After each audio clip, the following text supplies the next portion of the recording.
November, we have certain days that are dedicated to certain advocacies. So as of the moment, we do not have yet this World Meningitis Day. So that's why we're pushing for this for greater awareness. No? And then your second question with regards to vaccines? Yes. Okay. So with regards to vaccines, currently we have two vaccines that are included that can prevent meningitis. So this is your pneumococcal vaccine and your Haemophilus influenzae vaccine, or your HIP vaccines.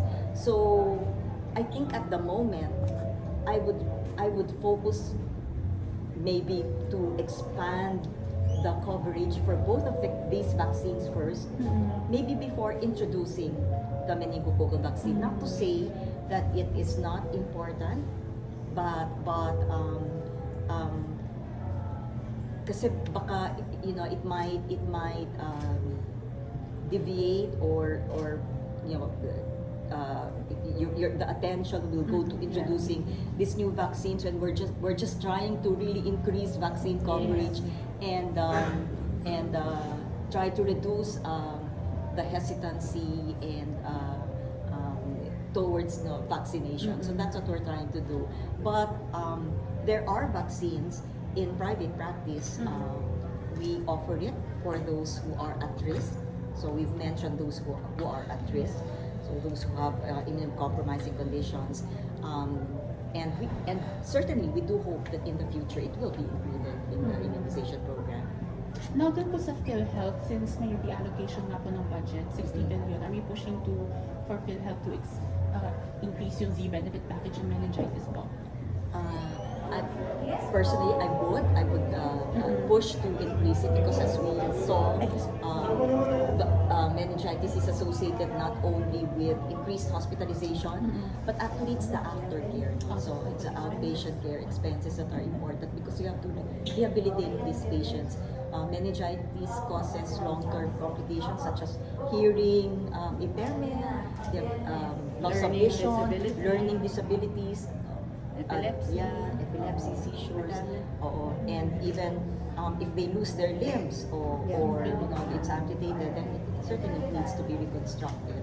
So that will come out will need a lot of expenses. May I add? Sure. Kasi, di ba ang goal natin talaga is to defeat meningitis. And it's not an easy goal.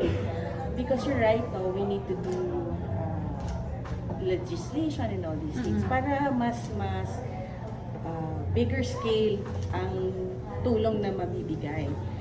That's why we're starting this one. We want you to parang inform the people.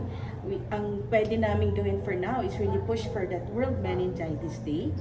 Because if there's a focus, it's included in the focus of the diseases that invade the Philippines, mabibigyan din siya ng better share of the financial support. And I would also like to emphasize, hindi lang naman si meningococcal disease ang nagkukos, di ba? Na-mention nga yung 4 major bacteria that are actually preventable with the vaccines. So what we don't want kasi is baka, sige, let's push for this vaccine, mababawasan yung basic. Mas common pa rin, kung pupuntaan natin ang commonalities, mas common pa rin ang streptococcus, ang H. influenza B as the causes of meningitis and other diseases. So, it's not an easy step, but we need your help kasi if there's better recognition, better talk, di ba, pinag-uusapan, di baka makinig na ang mas madali na mag-introduce ng new vaccines. Yes, so, kasi hindi lang nga lang meningococcal yan, may Japanese encephalitis pa na vaccine, which is quite common. It's a virus, ha? It's quite common in the Philippines. Dami tayong kasi ang source niyan, baboy. Dami yan sa Cebu, lechon Diba? Even measles causes even encephalitis. measles. Yes. So that's why we're pushing for increased coverage. Ang isa pa nating major problem is vaccine hesitation. Hesitancy kasi nga sa mga nangyari, and then we had the pandemic. Kaya kailangan natin talagang i-educate ang masa na importante ang prevention, no? Bakuna lang ang laban natin dito kaysa ma-admit tayo